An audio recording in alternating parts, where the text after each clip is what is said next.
প্রিয় দেশবাসী, প্রিয় মুসলমান ভাই বোনেরা, আসসালামু আলাইকুম রহমতুল্লাহ বারাকাত। দেশে প্রবাসে আমরা যারা আছি সবার প্রতি আসসালামু আলাইকুম রহমতুল্লাহ বারাকাত।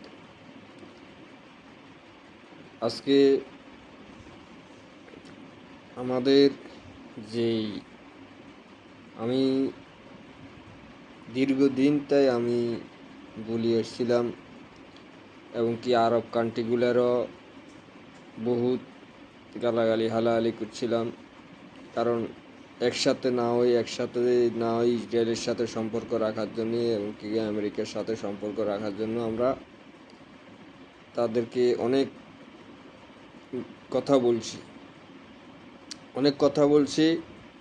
এই কারণে এক হতা হয় না, যেন এই কাতারে সবাই যেন একসাথে এক কাতারে আসি, নতুন সেনাবাহিনী গঠন করতে হয় এবং কি নেটোর মতো নতুন সেনাবাহিনী আমাদের এক রাষ্ট্রের উপরে এক রাষ্ট্রে হামলা করলে যেন জবাব দিতে হয়, ফিলিস্তিনের পক্ষে দাঁড়াইতে হয় এবং কি ফিলিস্তিনের মধ্যে প্রতিটা রাষ্ট্রের সেনাবাহিনী পাঠানোর জন্য আমি বারবার বলছি এবং কি সারা বিশ্বের মানুষও বলছি। তো যাক, প্রথমে এখন হয়েছে, এখন আমি আরব কান্ট্রিগুলোর বলবো আজকে পাকিস্তানের সাথে যেরকম চুক্তি করছো, সব রাষ্ট্রের সাথে, সব মুসলিম কান্ট্রির সাথে একসাথে চুক্তি করতে হবে। সমস্ত মুসলিম কান্ট্রি একসাথে চুক্তি করে এই ফিলিস্তিনকে বাঁচাতে হবে। ফিলিস্তিনে প্রতিটা রাষ্ট্রের সেনাবাহিনী পাঠাতে হবে। ফিলিস্তিনে বাংলাদেশ এই সারা বিশ্বের জনগণকে ট্রেনিং দিই, ফিলিস্তিনকে গেরিলা বাহিনী পাঠায় এবং কিবা ইসরায়েল থেকে জেরুজালেম পবিত্র আল আকসা মসজিদ মুক্ত করতে হবে।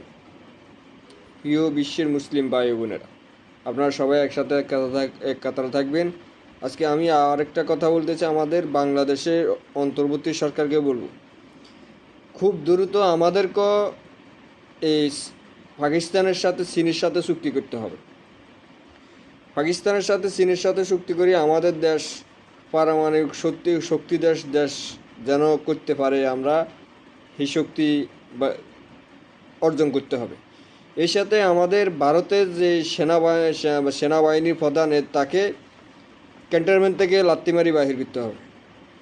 সেনাপ্রধান এবং কি এই বিএমপির রিজভি, বিএমপি ফখরুল ইসলাম আলমগীর, সালাউদ্দিন আহমেদ, এরা বারবার চেষ্টা করতেছে বাড়ানোর বিশ্ববিদ্যালয়। আজকে রাজশাহী বিশ্ববিদ্যালয়ের মধ্যে একটা বেজার লাগাই দিয়ে এখানে ওই স্থগিত করে দিছে। এর পরবর্তীতে এখন নির্বাচন আবার পিছনে সামনে 16 তারিখে পিছিয়েছে। এমএলএ করতে নাটক করতেছে এরা, বাংলাদেশে একটা বিশৃঙ্খলা করাইতেছে। এই আজকে যেই বিএমপি কর্মীরা, ত্যাগী, যেই কর্মীরা দলের জন্য ত্যাগ করছে, তাদেরকে পদ না দিয়ে, তাদেরকে কোনো কিছু না দিয়ে তারা কি করে, ওই কমিটির ব্যবসা করে। ও এক একজনরে মানে 10 কোটি টাকা, কোনো 20 কোটি টাকা এইভাবে বেচা কিনা করে। আজকে বিএমপি ব্যবসা জড়াইছে। বিএমপি 5 আগস্টের আগে ব্যবসা জড়াইতে পারে না। বিএমপির ব্যবসা জড়াইতে পারে না 5 আগস্টের পরে। আজকে বিভিন্ন জায়গার নেতাকর্মীদেরকে দিয়ে টাকা নিয়ে কারো 10 লাখ 20 লাখ টাকা করে এরকম কমিটি গঠন করে, কমিটির মধ্যে সভাপতির পদ দেয়। আর যারা ত্যাগী নেতা, তাদেরকে বিনা পয়সায় ত্যাগী নেতাকে দেওয়ার দরকার ছিল। আর তারা আজকে ব্যবসা শুরু করে দিয়েছে, সন্ত্রাসী শুরু করে দিয়েছে। বাংলাদেশের তারেক রহমান এখান থেকে সন্ত্রাসী শুরু করে দিয়েছে। আমি আজকে তারেক রহমানেরও বলবো, তারেক রহমান হলে মেন গুডিবাস। এই ফখরুল্লাহ সালাউদ্দিনের কাছে, এগুলোর কাছে মানে এগুলোর কথা শুনে ভারতের দালালি করতেছে। আজকে তারেক রহমান একটা কথা গেলো, অশুভ শক্তি হইলে হিন্দুকে অশুভ শক্তির নামে না যায়। তুই হিন্দু হয়েছিস কতক্ষণ? তুই অশুভ শক্তির কী কয়? অশুভ শক্তি হলো হিন্দুরা না এইসব কথা বলে। তুই কি হিন্দু রে? ভারতের রয়ের এজেন্টগুলো না, হেরা না কি এই অশুভ শক্তির কথা বল। অশুভ শক্তির ভাষা কি? যে হিন্দুকে ভাষা হিন্দুকে ভাষা তো কথা বলার কোনো দরকার আছে? অশুভ শক্তিতে অন্তত তোরায় অসহযোগ শক্তি তোর বিএনপির নেতা যতগুণ আছে ততগুণ, ত্যাগী নেতাদেরকে না দিয়া তুই সুরবাটকারকে অসহযোগ শক্তিদেরকে তোরা রাজনৈতিক নেতা বানাইছ। আজকে বিভিন্ন জায়গায় কমিটি থেকে হাজার হাজার কোটি টাকা ব্যবসা করছ তোরা। বাংলাদেশে এই ব্যবসা খাটতো না, এটা মনে রাখ। আজকে বাংলাদেশের যারা বিএনপির পদের জন্য টাকা দিতেছ, সামনে বিএনপি থাকে কি না এটার কোনো গ্যারান্টি নেই। তোরা কেউ টাকা দিবি না কোনো নেতারে, সামনে বিএনপি থাকে কি না এটার কোনো গ্যারান্টি নেই, কারণ তোরা কেউ টাকা দিবে না। এরা যতই টাকা টুকা দিয়ে আজকে ত্যাগী নেতাদেরকে বাদ দিয়ে আওয়ামী লীগের সন্ত্রাসীদেরকে টাকা দিয়ে এই পদ দিতেছে, তাদেরকে আসনে বসাইতেছে। আর যারা রক্ত দিচ্ছে, তারা যারা দেশের জন্য রক্ত দিচ্ছে, দেশ স্বাধীন করছে, তাদেরকে বসানো হয় না। ভারতের রয়ের এজেন্টকে টাকা দিয়ে বসানো হয়েছে। বাংলাদেশে বিএনপির নাম নিশ্চিহ্ন হয়ে যাবে, এটা মনে রাখ।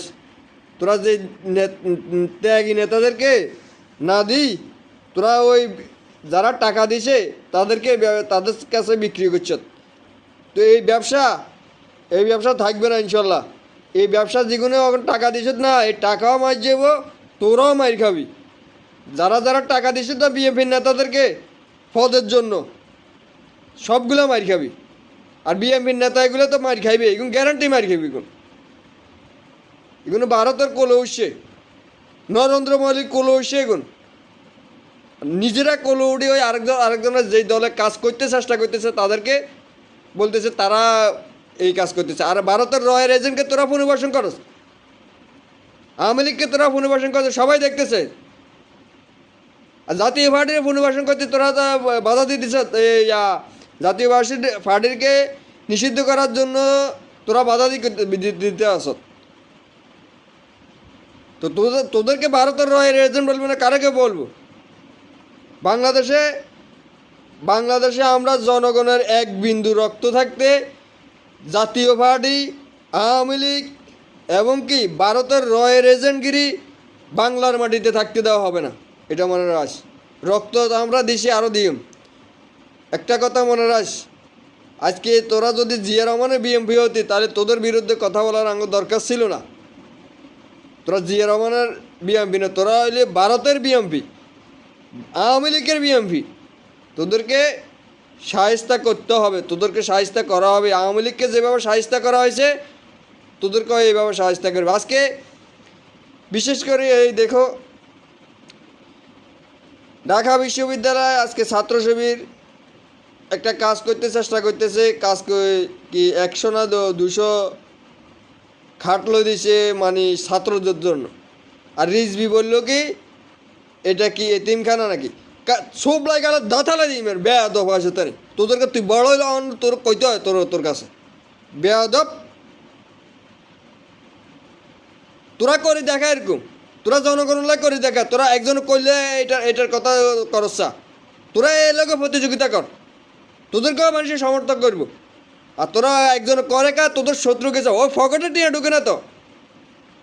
এগুলো তোর ফকেটে টিয়া ঢুকতে, ফকেটে টিয়া এবার দিব কান বেড়ায় মারি, এবারে কানের গোড়া মারা এবং পকেটে টিয়া ভরা। চেয়ারম্যান, মেম্বার, এমপি, মন্ত্রী সবাই কানের গোড়া মারা এবং জিগা দুর্নীতিবাজি করবি, হিগের কানের গোড়া তো মারতে ভারত ফাটাইনো হবে এবার গা। আর সচিবালয় হয়তো সরকারি চাকরি যতটুকু করবি, যতটুকু করছেন, সবগুলোর ফিটের সামনে রাখা হবে না, যেটুকু ঘুষ খাইতে। এটা মনে রাখ। আর বাংলাদেশের জনগণকে বলবো, যেখানে ঘুষ দেখবেন এখানে কুত্তার মতো আগে ফিটবেন, ফিটে আধবার ভাঙিয়ে নেবেন, যেন আর কোনো টাইমে ঘুষ না খায়, কেউ না খায়, মানুষের উপর জুলুম যেন না করে। মানুষের হক যেন, একজনের হক যেন আরেকজনের ক্ষতি, একজনের হক যেন মারি না খাইতে পারে, আর একজনের সম্পদ আরেকজনের যেন দখল করে না দিতে পারে। এভাবে যেগুলো করবে এগুলোর নালা ভাঙিয়ে নেবেন সবাই। আজকে এত কষ্ট করি, এত রক্ত বিনিময় বাংলাদেশ জনগণের স্বাধীন করছে জনগণ। আর এরা বিএনপির এই নেতাগুলো উড়িয়ায় জুড়িব হইতে চায়, এরা মাঠে ছিল না, এরা রাস্তা ছিল না, এরা গর্তের ভিতরে ছিল। আর এদেরকে যখন বাহির করে আনছে হাসাবি ধরে কাঁদে, এই বিএমপি নেতারা হাসাবি ধরি কাঁদে, আচ্ছাবি ধরি কাঁদে, আমাঙ্গরও মুক্ত করছে, আঙ্গরও মুক্ত করছে, আর হুঙ্কার দিয়ে কথা বলস, হুঙ্কার হুঙ্কার হুঙ্কার ভারত নি ফাটাই এবারকে আমরা, হুঙ্কার এবার ভারত নি ফাটাই, ভারতের নরেন্দ্র মোদী নালা ভাঙতেছে এখন জনগণে, ভারতের নরেন্দ্র মোদীর নালা জনগণে ভাঙতেছে। আবার এই বাংলাদেশের যে পরিস্থিতি হয়েছে নরেন্দ্র মোদীর ইয়ার ভয়ঙ্কর অবস্থা হইবে, হাসিনারও এখানে ফিটব। তোরা এর দালালি করস, এর দালালি বাংলার মাটিতে আর কারো করতে দেওয়া হবে না, ভারতের দালালি বাংলাদেশে কারোকে করতে দেওয়া হবে না, আওয়ামী লীগের দালালি কারো করতে দেওয়া হবে না। এটা হলো আমাদের সাপ কথা। প্রিয় দেশবাসী, এর সাথে আমরা আরও একটা কথা শুনছি, ইলিয়াস হোসেনের নামে যে ডাক্তার জাহিদ মামলা করেছে, এই ডাক্তার জাহিদরা গণপিটানি দিতে হবে, কারণ গণপিটানি দিতে হবে তাকে। আজকে ইলিয়াস হোসেন সত্য কথা বলে হিসেবে তাকে হেনস্থা করার জন্য মামলা দিয়েছে, মামলা একটা ভারত ফাটাবে, বাংলা মামলা ভারত ফাটানো হবে, এটা মনে রাখ। তোরা আজকে মনে সত্যের মুখ বন্ধ করবি, তোরা সত্যের মুখ বন্ধ করবি, বন্ধ করতে পারতি না, তোদের ফিডের সামনে রাখা হবে না এবার, তোদের ফিডের সামনে রাখা হবে না এবারকে, এটা মনে রাখ। আজকে সেনাপ্রধানকে বাংলাদেশ থেকে ক্যান্টার মতন ফিটতে বার করব আমরা বার করি, সেনাপ্রধানকে কুত্তের মতো ফিটি বার করি আমরা, এটা মনে রাখ। আজকে আমাদের রক্ত এত ছাত্র জনতার রক্ত, 17 বছর তাই রক্ত দিছি আমরা, এই বিএমপির নেতা এগুলো রক্ত দেন, আমরা রক্ত দিছি, আঙ্গুর রক্তের দাম আমরা বিএমপির নেতা এগুলোর উপরে দিয়ে উঠাইম, আমরা বিএমপির নেতা একদিকের ফিটের সামলা দিয়ে উঠাইম আমরা আঙ্গুর রক্ত, এটা মনে রাখ। বাংলাদেশে এখনও সময় আছে, বাংলাদেশে সবাই একসাথে ফেয়ার পদ্ধতি নির্বাচন, নতুন সংবিধানের অধীনে নির্বাচন দিতে হবে, নতুন সংবিধানের অধীনে নির্বাচন দিতে হবে, এটা হলো আমাদের সাপ কথা। বাংলাদেশ অধিকার আমাদেরকে দিতে হবে। আর আমি ডক্টর নাহিদ ইসলামকে বলবো, উপরে নিচে এবং কি উচ্চ পর্যায়ে নিচে পর্যায়ে দোনো পর্যায়ে ফেয়ার নির্বাচন হতে হবে, দোনো পর্যায়ে ফেয়ার নির্বাচন হতে হবে, এক পর্যায়ে ফেয়ার নির্বাচন হলে হবে না, সবাই একসাথে থাকবি, এটা মনে রাখ। আজকে বাংলাদেশে রক্ত দিছে আমরা জনগণে, বিএমপির এই নেতাগুলো রক্ত দেন, এদের কথা কেউ শুনবে না। আর বিএমপির কর্মীদেরকে বলে, তারা যারা কর্মী আছে তাদেরকে শুনবে না। আর বিএমপির নেতাদেরকে এখনও বলতেছি, যারা বিএমপির নেতাদেরকে পদ পাওয়ার জন্য টাকা দিতেছ, টাকাও মার যাব, ফিডের সামলাও কারো থাকতো না, টাকাও মার যাব, ফিডের সামলাও কারো থাকতো না, এটা মনে রাখ। আজকে প্রতিটা বিচারপতি, যারা এই বাংলাদেশে বিচারপতি আসামি সন্ত্রাসীদেরকে ছাড়ি দেওয়া হয়েছে, সব বিচারপতির তালিকা করতে হবে, সব বিচারপতির তালিকা করেই এদেরকে শাস্তি করতে হবে, এদেরকে আইনের আওতায় কঠিন শাস্তি দেওয়া হবে, এটা মনে রাখ। আমরা বারবার বলছি, সন্ত্রাসের বিরুদ্ধে এবং কি ইয়াবা ব্যবসায়ীর বিরুদ্ধে, এদের বিরুদ্ধে যাবজ্জীবন করা আইন বাস্তবায়ন করতে, আমাদের কথা শুনে নাই। আসিফ নজরুলের নালা, ফিডের সামলা কোনো মানে রাখা হবে না, কারণ এর কারণে আজকে হাজার হাজার আওয়ামী লীগের নেতাদেরকে ছাড়ি দেওয়া হয়েছে, এর কারণে এদের এই সবগুলা ছাড়া মামলার হিসাব এবং কি সবগুলা মানুষের অত্যাচারের হিসাব এই আসিফ নজরুলের ফিডের উপরে দিয়ে নেওয়া হবে। প্রিয় দেশবাসী, সবার প্রতি আহ্বান, সবাই একসাথে এক কাতারে থাকবেন, আপনারা সবাই এক কাতারে থাকবেন। ওকে, আসসালামু আলাইকুম রহমতুল্লাহ বরকাতুহু।